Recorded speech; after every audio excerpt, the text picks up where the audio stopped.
Konon katanya, kalau kita berjalan ke arah timur, maka kita akan bisa menemukan lautan bintang di atas gunung. Berbekal rasa ingin tahu, perjalanan mencari lautan bintang di timur Indonesia pun akan kita mulai bersama Volix. Dengan bermodalkan nekat, kali ini gue berinisiatif mengajak beberapa anak Volix buat ikutan keseruan trip dadakan ini ke Wirebook.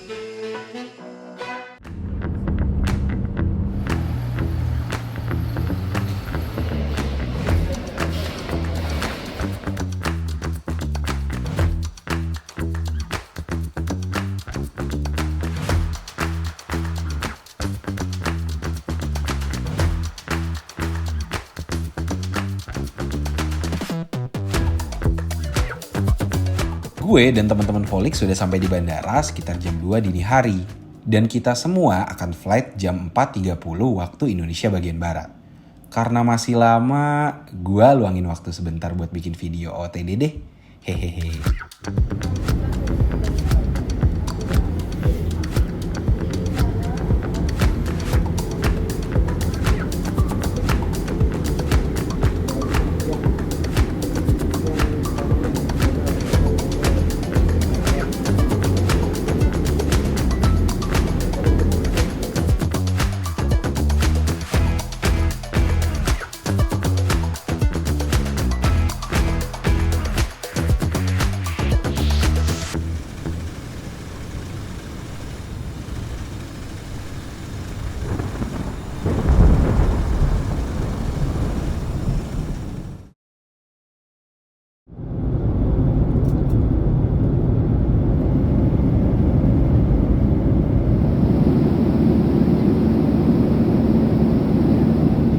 Oke guys, jadi sekarang kita sedang berada di Bali. Kita lagi transit di sini kurang lebih 45 menit.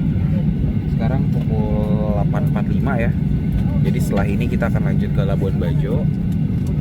Jujur, gue sangat amat excited di trip ini. Meskipun ini kali kedua gue ke Wirebook ya, tapi teman-teman gue semua ini pertama kali. Dan gue sangat ingin sekali buat mereka tuh ngelihat lautan bintang di sana. Karena ya Wirebook ya itu adalah hal yang paling spesial di sana. Tunggu kita di sana.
Dan lu pede itu hasilnya epic gitu?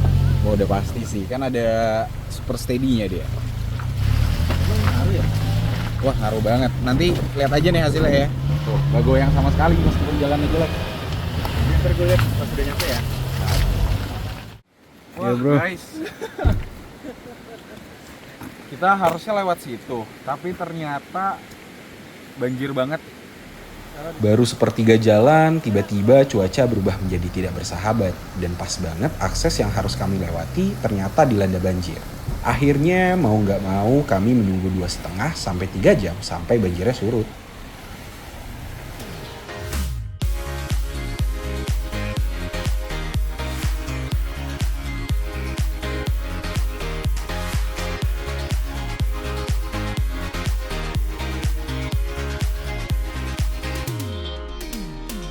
Oke, jadi kita udah sampai di Dintor ya, dan kita memutuskan untuk stay 1 malam di sini karena tadi jujur sepanjang perjalanan jalannya kurang baik, cuaca juga kurang memadai, dan kita semua ngerasa kalau kita mendaki hari ini itu kita kurang fit lah intinya. Jadi kita memutuskan untuk rest dulu, dan besok pagi jam 7 kita akan mulai mendaki.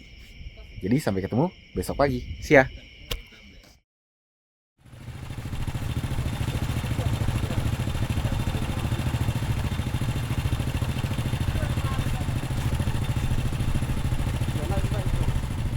Tepat pukul 7 waktu Indonesia bagian tengah, kami bangun dan bersiap untuk berangkat ke tempat trekking.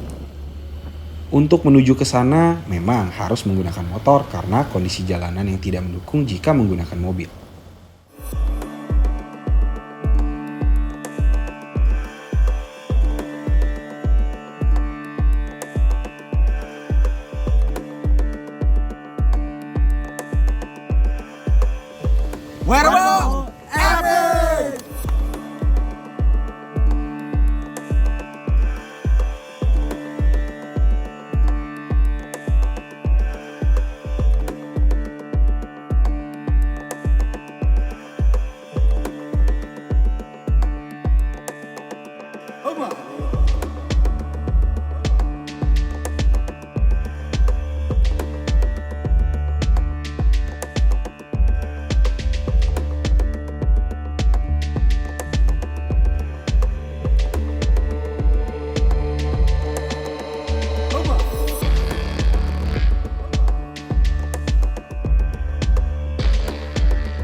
Jadi guys, sebelum kalian memasuki Kampung Werebo ya, kalian tuh sebaiknya baca tanda ini ya, sign yang ada di sini, karena itu semacam tata aturan ketika kalian mau memasuki Werebo.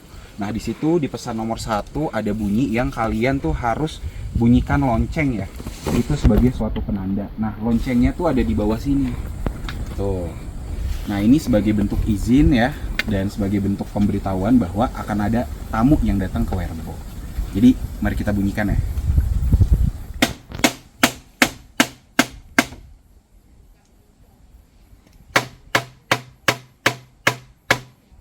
Oke. Ya. Sekarang mari kita masuk. Let's go.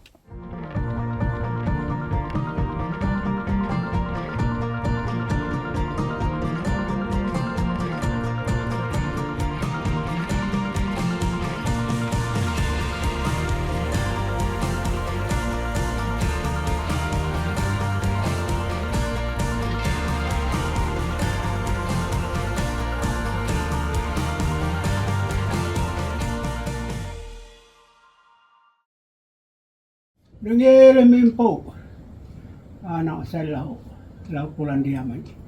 Mengai laut itu tanah labar bewelorda. Lontolo sesgi anak bara buat tuka keluarga Werebo. Neka babang neka langat. Piang tanah foto onen baru. Neka pangga neka tadu. Akuan Thomas. Nama Thomas. Nama Thomas. Nama Thomas. Usia 85.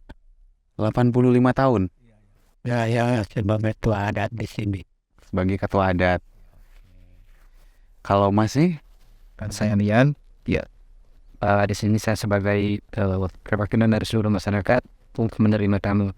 Oh, siapapun yang datang, kamu tahu yang datang itu ya pasti bakal menaik kita. Salah satu fungsi, kan tadi saya sempat baru masuk ya, terus ada kentongan tuh ya. Oh ya, dari kita meminta izin itu ya meminta penghormatan kepada leluhur.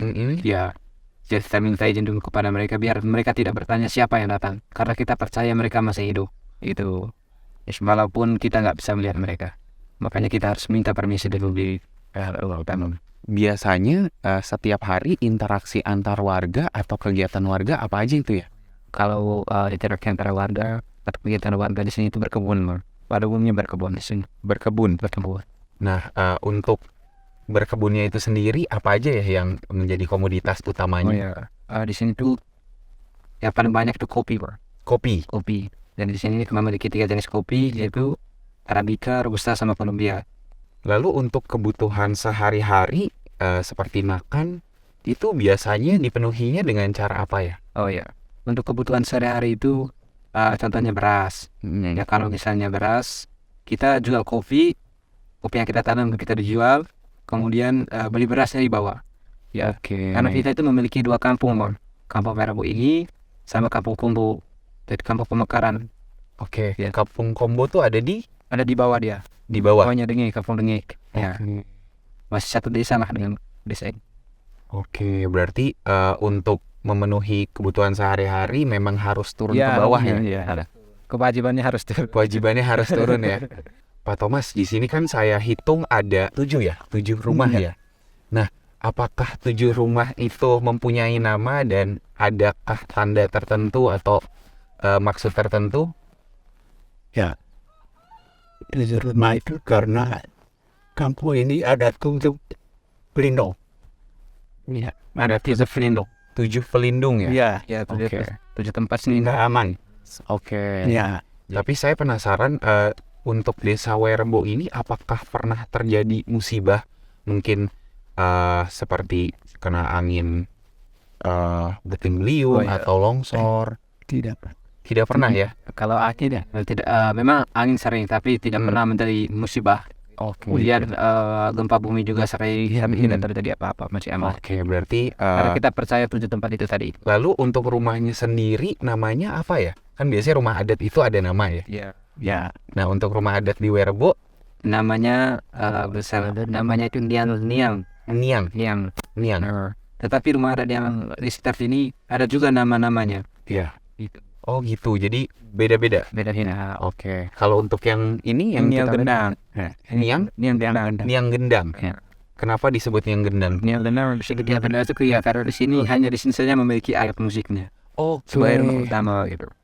Lalu untuk yang di sebelah kanan sini, Kalau yang lainnya itu namanya Niang Gina. Niang Gena. Niang Gina. Ya. Niang itu tadi Niang itu artinya kerucut, Mas. Oke, Niang artinya kerucut. Gina itu pemekaran. Oke ya. Pemekaran dari rumah utama ini. Biasanya wisatawan itu datang ke Werebo umumnya ngapain ya? Selain menikmati dan rasa ingin tahu tentang budaya dan juga melihat pemandangan. Pemandangan. Oke, nah ini kan kalau pagi hari kita bisa lihat lah ya pemandangannya. Ya bisa ya. Cuacanya bagus karena di sini kan kadang kabut, kadang hujan, kadang cerah. Ya, jadi tiga-tiganya mereka bisa dapat. Kalau malam harinya itu ya itu bisa melihat bintang. Oke, bintang-bintang. Berarti wisatawan itu malam hari umumnya keluar untuk melihat bintang ya? Benar sekali. Baik. Nah, biasanya untuk melihat bintang itu baiknya jam berapa keluarnya ya? Kayak mungkin kan ada yang kayak, wah ini jam 7 kayak udah ada bintang gitu. Ya. Atau ada jam-jam tertentu? Baiknya itu di atas jam 10. Baiknya di atas jam 10. Di atas jam 10. Itu karena Kalau misalnya di jam 10 listriknya masih nyala di sini karena listriknya itu dari jam 6 sampai jam 10 malam. Nah, kalau listriknya udah mati, ya kita bisa melihat bintang. Dengan jelas.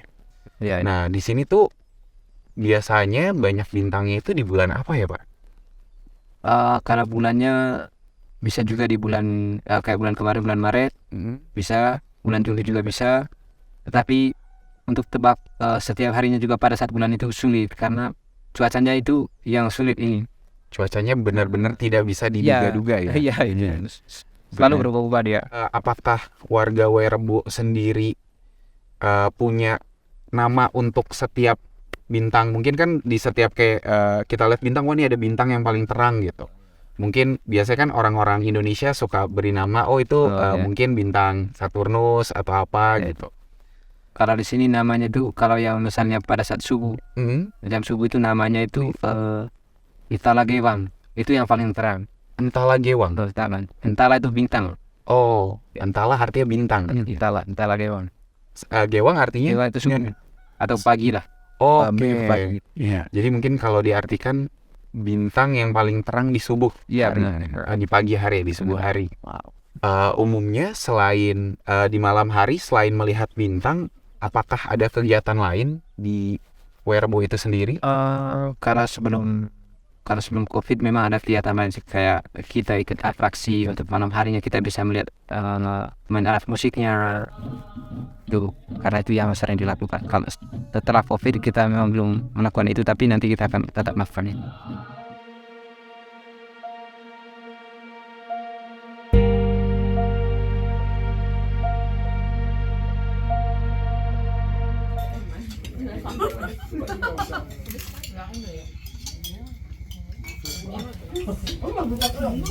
Dem. Lu makan apa, Dem? Ini ada telur bulat.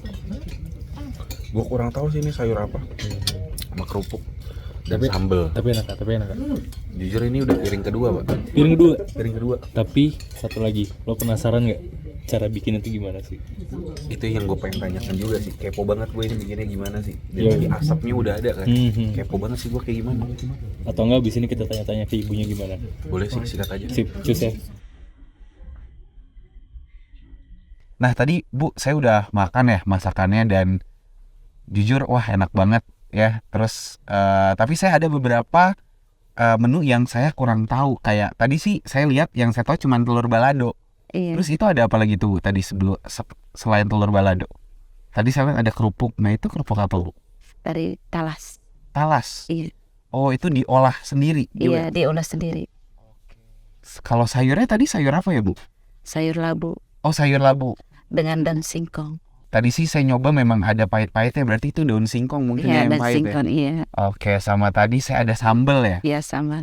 Tapi saya juga ngerasa sambal di sini tuh beda dari sambal-sambal yang lainnya. Nah, itu cara bikinnya tuh gimana tuh Bu sambalnya?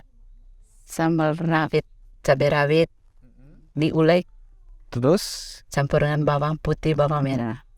tapi saya tadi sempat lihat tuh kayak sambalnya kan biasanya ya umumnya kalau kayak di Jakarta tuh sambalnya kayak ada minyaknya lah atau apa gitu. Nah, tadi saya lihat kayak sambalnya kayak nggak berminyak gitu. Iya, tidak digoreng. Oh, nggak digoreng. Iya, nggak digoreng. Jadi benar-benar cabai diulek. Iya, diulek saja. Oke, nah biasanya tuh Bu Goni setiap hari masak itu berapa kali ya? 3 kali. 3 kali ya? Iya. Nah, saya juga sempat lihat tadi pas saya ke dapur pertama ada 2 orang. Iya. Terus tiba-tiba saya keluar bentar, saya masuk lagi tiba-tiba ada 5 orang gitu. Iya. Nah, itu biasanya untuk ngumpulin orang-orang yang masak itu gimana ya Bu? Ataukah sudah ada jadwalnya atau gimana? Iya, ada jadwalnya. Satu kelompoknya itu biasanya berapa orang? 8 orang. 8 orang. Iya. Nah, apakah kelompok itu berdasarkan banyaknya orang yang datang atau mungkin kayak saya kasih gambaran, misalnya nih lagi ada 20 wisatawan datang ya. Nah, itu kelompoknya tetap 8 atau mungkin bertambah? Tetap 8 orang. Tetap 8. Jadi Seperti malam ini. jadi Iya. mau berapa orang pun tetap Iya. 8. Untuk pagi, siang dan malam orangnya sama semua. Iya. Atau gimana? Iya, sejak dari tadi pagi kami 5 orang, 8 orang itu. Oh, selalu sama yang masak Iya. itu aja. Iya. Nah, saya juga ada penasaran nih Bu. Kan di sini banyak keluarga ya. Nah, apakah setiap ibu rumah tangga itu masak? Di sini misalnya contoh buat keluarga A, berarti ibu rumah tangga A juga harus masak. Atau memang kelompok ini aja yang selalu masak? Kalau untuk saya sendiri, tadi paginya masak sampai makan siang untuk bapak di belakang, anak-anak. Iya. Sudah itu sudah makan siang untuk tamu, saya kembali lagi ke rumah untuk masak malamnya. Oh, jadi masaknya tuh masak untuk keluarga itu beda sendiri sama di Iya, sini? beda. Oh, baik. Jadi kalau masak untuk keluarga di rumah sendiri. Iya, di rumah sendiri. Masak untuk tamu di sini. Di sini, iya. Nah, tadi kan saya udah sempat nanya terkait makanan-makanannya. Nah, bahannya nih saya penasaran gitu kan. Mungkin garam tadi Ibu beli di bawah ya. Nah, Iya, tapi kalau selain garam mungkin kayak rempah-rempah yang lainnya? Di sini. Oh, di sini. Iya, di Oh, sini. jadi ada tumbuhan Iya, rempah-rempahnya. ada. Contohnya apa tuh? Kunyit, Kunyit, halia, alia. iya, jahe. Oh, jahe. Iya, jahe. Oh, di sini jahe tuh alia sebutannya. Iya, iya. Oke, Sering lalu daun serai, oh daun serai. Iya. Oke. cabai, Cabe. Oke. Kalau bawang putih atau bawang merah ada? tidak ada. Oh, Beli nggak di ada. pasar, iya. Alat masaknya di sini semuanya masih tradisional kah atau sudah ada yang baru-baru? Masih tradisional, ada tungku. Kayak tungku. Oh, masaknya benar-benar masih pakai kayu banget Iya, ya. Iya, Kayu pakai yang dibakar ya. Iya, Berarti itu biasanya menyiapkan apinya lama nggak tuh, Bu? Karena kan harus dibakar dulu tuh kayunya. iya, cari kayu yang kering. Oh, cari kayu yang paling kering ya. Iya. Jadi lebih mudah terbakar. Iya, Oke. Nah, tapi kalau saya lihat itu juga dari segi penataannya ya, Bu ya. Nggak ada cerobong asap ya, Bu? tidak ada. Nggak ada ya? Iya, Oh, jadi kalau masak ngebul dong ya asap. Maksudnya asapnya terkumpul. iya, keluar deh. Oh, keluarnya biasanya dari mana, Ibu? Lewat Oh, jendela. itu ada jendela itu ya. Iya, Oh, iya. Soalnya tadi saya tidur asapnya sempat masuk ke dalam juga. iya. Oh, berarti harus kuat banget ya dalam sini. Iya.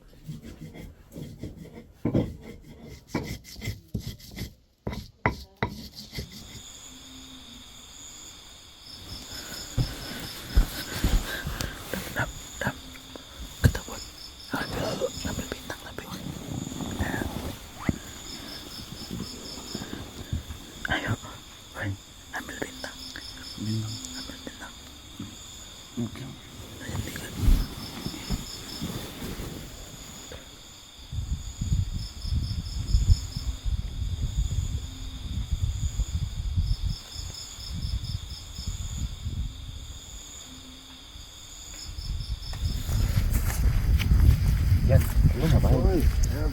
Sini. Gue lagi nyoba astro nih. Ini mau lihat astrografi, mau lihat bintang-bintang di Wairebo. Nih lihat nih. 1, 2, 3, treng. Wah, pecah nggak tuh? Epic banget nggak tuh? Epic banget. Apa tuh nama bintang? Wah, Draco. Gue juga baru denger lagi ada bintang namanya Draco. Sama ada Ursa Minor. Sulit banget. Udah Raka dah, beda lagi dia itu. Lo ngapain Rak? Ini Astro Hyperlapse. Bintang juga. Ini aku lagi banyak nih dia. Gua nggak tahu sih ini kelihatan di kamera apa enggak, tapi kita coba lihat hasil dari Astro Hyperlapse sama astrografinya dulu ya. Kencang. Wah, bener-bener banyak banget bintangnya. Kita nggak usah lama-lama, langsung tag aja sih. Kita pakai yang expert raw. Kita ambil, kita ke show ya. Wah, kita yang 7 menit asik sih ini kayaknya. Wih, ada Cante Leon. Coba kita geser ke sana. Wah, ada Centaurus Circinus. Oke, gua akan tag sekarang dan kita lihat hasilnya. Hahaha. Epic banget hasilnya. Gak sabar sih buat nge-share ke semua orang biar semuanya bisa lihat bintang kalau di Wairebo tuh se-epic ini.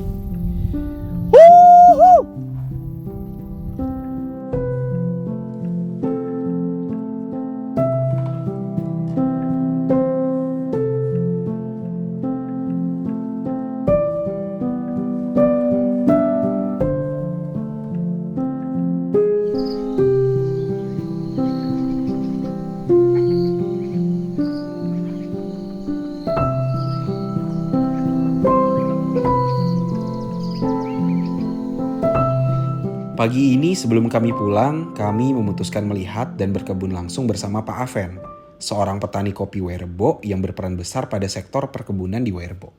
Ini biji kopi apa, Pak? Biji kopi Colombia merah.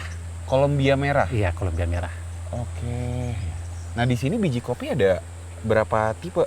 Ada 4 jenis. 4 jenis. Itu ada Robusta, Robusta, ada Arabica, Arabica, ada Colombia merah, Colombia merah, ada Colombia kuning. Colombia kuning. Iya. Oke. Nah, biasanya, Pak, berapa lama waktu untuk buah kopi ini jadi merah? Buah kopi Arabica umumnya sama Colombia itu 7 bulan. 7 bulan? Iya, 7 bulan. Berarti dalam 1 tahun biasanya panen kopi berapa kali? Sekali setahun. Sekali? Iya, sekali setahun. Wah, lama juga ya. Iya, lama, Pak. Jadi wajar lah ya kalau kopi harganya mahal gitu Iya, ya. sekali setahun. Karena butuh waktu ya. Iya, butuh waktu. Tapi itu pun Arabica sama Robusta masih jarak untuk bulan panennya. Kalau Robusta itu di bulan Agustus September. Kalau Arabicanya awal Mei sudah mulai ada yang merah. Oh, Iya. jadi nggak dalam 1 tahun, dalam 1 bulan aja panen. Jadi Enggak. terpisah-pisah ya Iya, bulannya. dipisah-pisah gitu ya. Nah, kemarin saya dengar Pak, kopi lagi gagal panen ya? Iya, Oh iya, itu karena apa tuh Pak? itu karena dari musim hujan juga. Kalau musim hujannya terlalu banyak, berarti kopi juga berbunganya ada yang gugur, enggak ada normal gitu. Kalau di musim kemarau itu berarti buah kopi itu lebih banyak, lebih lebat lagi. Oh, jadi dia malah lebih bagus kalau musim kemarau. Musim kemarau ya. Oke, saya baru tahu nih. Iya. Saya mikirnya setiap tumbuhan bagus kalau kena hujan yang Itu banyak. memang dia butuh hujan, tapi di musim bunganya itu harus kemarau. Di musim bunganya. Musim bunganya itu di bulan November sampai Desember. Oh, jadi Iya. kalau bisa bulan-bulan segitu jangan terlalu hujan. Jangan nih. terlalu hujan gitu. Ya. Baik. Nah, biasanya sekali berkebun itu perginya berapa lama, Pak? Pergi Itu untuk berkebunnya berapa jam? untuk berkebunnya itu pagi jam 8 sudah di kebun semua.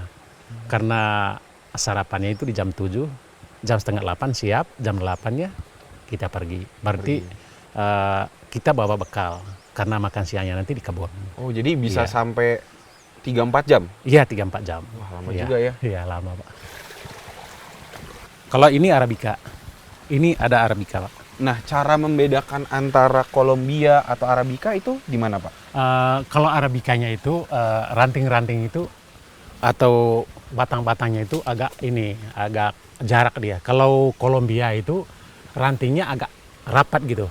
Oh, ini Iya. berjarak ya. Iya. Berarti ranting yang kecil-kecil ini kan ya? Iya, iya. Oke, berarti ini Arabica. Arabica, Pak. Ini tadi yang Colombia merah. Sehingga dia punya ranting-rantingnya ini agak rapat gitu. Kalau setelah di Oh, pruning, iya. ya ini butuh pruning. Pruning apa tuh, Pak? Itu dipakai gunting ininya. Oke. Sehingga nanti kalau musim berbunga itu malah tambah ini produksinya bagus. Oke, baik. Iya. Wah, ini kita makin banyak melihat Iya. yang merah ya. Ya, ini ada yang merah. Arabica juga, Pak. Ini Arabica, guys. Iya, ini Arabica. Pak, saya boleh lihat cara metik kopi yang baik dan benar gimana? Oke, mari, Pak.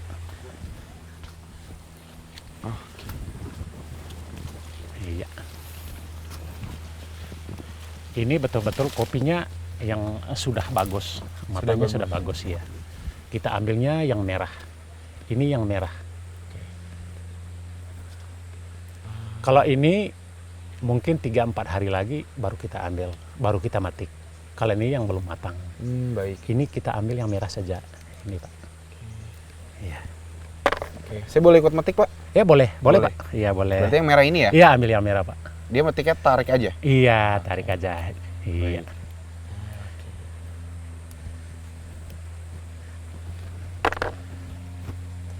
Nah, ini ya. Iya.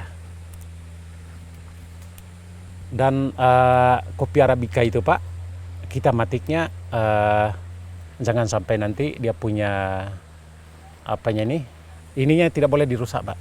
Karena batangnya. untuk tahun depan mungkin bisa berbunga lagi di sini. Oke. Iya. Baik. Jadi metiknya pun harus hati-hati ya, nggak boleh langsung Iya. cabut semua. Oke. Nah, berarti petiknya di sini, guys, tuh. Iya. Ininya nggak boleh sampai, kalian bisa lihat yang hijau-hijaunya tuh. Ini nggak boleh sampai ke petik katanya. Jadi harus hati-hati juga. Baru ngomong ke petik. Wah, lumayan susah juga ya kalau hijaunya nggak boleh ya. Iya. Biasanya kalau metik-metik sekali pergi gini, Pak, ada target yang harus dibawa berapa kilo mungkin? Dari kebun. Iya, Kalau dari kebunnya tergantung hasil panennya, hasil metiknya. hasil metiknya. Nah, biasanya pernah bawa sampai berapa pikul, Pak? Itu sampai 25 kg. 25 Iya, kg? 25 kg. Wah, banyak banget ya. Iya, banyak. Pak. Tapi nanti biasanya ketika dia sudah diproduksi, kan ini masih buahnya ya, Pak? Iya, Tapi masih kalau buah. dia sudah jadi biji kopinya, itu biasanya jadi 25 tuh biasanya jadi berapa kilo? Itu sampai 7 kilo green bean. Oh, Iya, jauh banget yang ya kering. turunnya Iya, ya? turunnya. Tapi sekarang di setiap kebun itu ada mesin kupas kulit. Sehingga petani itu bawa biji yang sudah kupas kulit dari kebun. Baik. Iya. Nah, kalau kopi dari Werbo itu sendiri, apakah sudah sampai diekspor, Pak? Iya, sudah sampai diekspor. Sudah sampai diekspor? Sampai di Belko sekarang. Di mana? Tapi kami kirimnya ke Bandung, ke Classic Bean. Ke Bandung. Terus dari Bandungnya mereka kirim juga ke Belko. Belko. Iya. Belko tuh apa tuh, Pak? Prancis.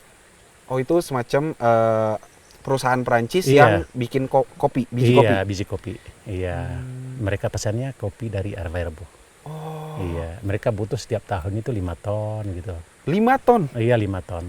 Tapi sekarang sudah gagal panen. Oke. Nggak sampai 5 ton. Paling kita kirim ya nanti mungkin seberapa adanya. Tapi kita tidak boleh putus dari hubung atau pasaran gitu. Tapi kalau Werbo sendiri punya merek nggak Pak? Merek kopi? Kan kayak saya pernah waktu itu beli ada namanya kopi Bajawa. Iya, kopi Bajawa. Kalau Werbo punya sendiri nggak? Produksi sendiri nggak kopinya? Sampai jadi biji kopi merek sendiri? Kalau di sini kopi Verbo namanya. Kopi Merek Werbo? sendiri ya, kopi Verbo. Nah itu masih berbentuk biji kah atau sudah jadi serbuk? Sudah jadi serbuk ya. Sudah jadi serbuk Sudah ya? jadi bubuk ya. Itu semacam di kantor itu kopi organisasi Verbo. Wah hebat, Iya. hebat. Harus bungkus deh buat oleh-oleh. Iya, mari. Pak, saya penasaran. Tadi kan Bapak sempat bilang kalau Werbo tuh ngirimnya ke perusahaan Perancis. Iya. Nah, awal mula mereka bisa kerja sama itu gimana ceritanya, Pak? Ceritanya itu Pak, ada koperasi klasik bin di Bandung. Mereka kirim 1 orang untuk membina petani di sini itu di tahun 2013. Oke. Ada 1 orang namanya Andi. Mereka kirim 1 orang untuk membina petani di sini supaya proses pengolahan kopi atau menanam kopi yang lebih bagus mungkin tinggal selama 1 tahun di sini. Sehingga masyarakat Verbo itu bisa memproses pengolahan kopi itu yang lebih bagus dan menanam kopi sebagaimana yang bagus. Dan terus sampai setelah proses pengolahan lebih bagus mereka minta supaya bisa kirim ke Bandung. Itu punya koperasi klasik bin yang ada di Bandung di Puntang. Terus di Pacet ada tempat salter kopinya mereka. Terus mereka yang kerja sama dengan Belco. Sehingga Belco juga atau Prancis pernah datang ke sini dan ke kebun saya. Sudah 2 kali. Wah, hebat. Iya, hebat, Pak. hebat. Iya. Pak, tapi apakah Kopi Werbo sudah pernah ikut festival-festival kopi gitu? Oke, Kopi Verbo pernah ikut festival di Jakarta. Pernah di Jakarta? Iya, saya sendiri. Oh, Bapak sendiri yang Iya. berangkat? Ada Kementerian Lingkungan Hidup sama Kehutanan diundang untuk ikut festival di Jakarta. Festival kopi untuk se-Nusantara. Saya bisa bilang nih Pak Aven nih salah satu orang yang paling berpengalaman di sini kali ya, Iya, dalam oke. masalah kopi ya. Iya, masalah kopi. Tapi Pak Aven, saya juga mau nanya, selain kopi di sini itu ada produksi lain nggak berkebunnya? Iya, iya. Ada kayu manis, ada vanila juga. Oh, vanila ada? Iya, ini ada sekitar kafe ada vanila. Terus untuk vanilanya di sini juga untuk Bapak Aven juga yang lebih banyak vanilanya. Terus kayu manisnya juga. Karena sejak umur 20 tahun dulu saya pernah tanam pohon kayu manis ada 1000 pohon. Sehingga kemarin saya dapat lebih banyak hasilnya panen kayu manis. Nah, kalau kayu manis biasanya panennya berapa lama tuh Pak? Itu sekali panen saja. Cuman kita nunggu lama begitu sampai 10 tahun, 15 tahun baru pohonnya besar kita ambil kulitnya. Oh, lama banget ya? Iya, tapi prinsipnya saya dulu waktu muda itu prinsipnya saya buat rekening itu dan ATM saya simpan. Berarti itu hitungannya saya tanam pohon kayu manis itu berarti saya punya uang simpan di rekening. Sehingga kita panennya nanti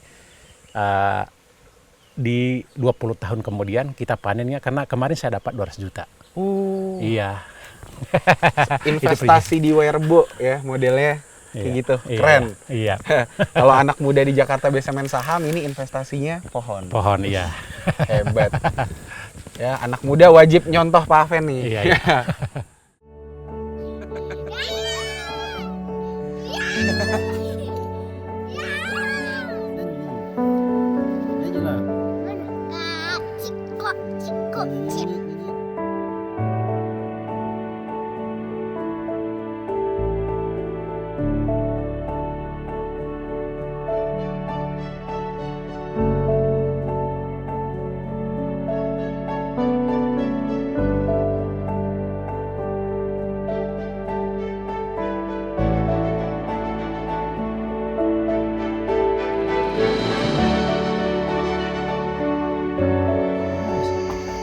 Ini lagi ngedit foto-foto di Werbo tadi.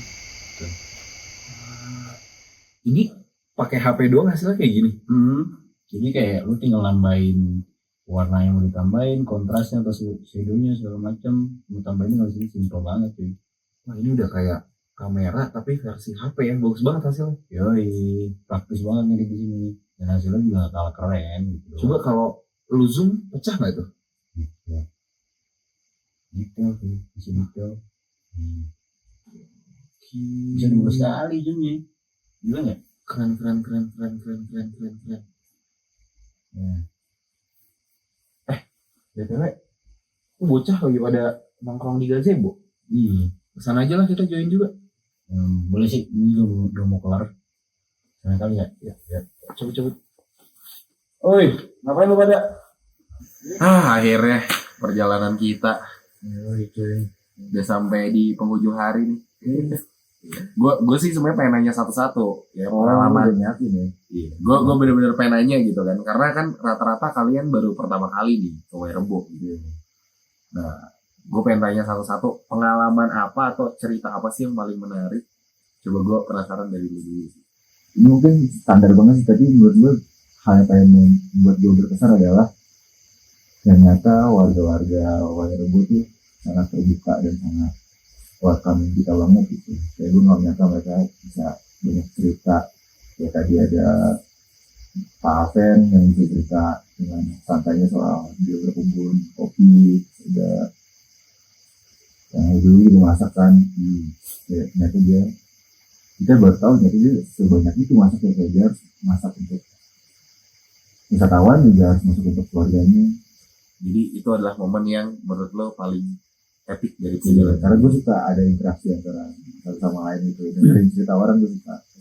Nah, kalau lo gimana lah? Kalau gue sih perjalanannya ternyata wow, gue nggak nyangka bakal ketemu jalan yang putus gitu, putus entah itu sungai yang jembatan putus gitu ya, dan kita nggak bisa ngelewatin itu gimana ya gitu. Nah itu lucu banget sih emang, kita di situ kita berapa jam ya, 2,5 jam kok nggak salah. Iya, 2,5 sampai hampir 3 lah, hampir 3 jam ya jembatan putus gitu. Bener-bener banjir, terus ngeliat orang-orang masih ada naik motor gitu, dan mereka bertekad buat nyebrang tuh, ada yang ngebantuin gitu nyebrang.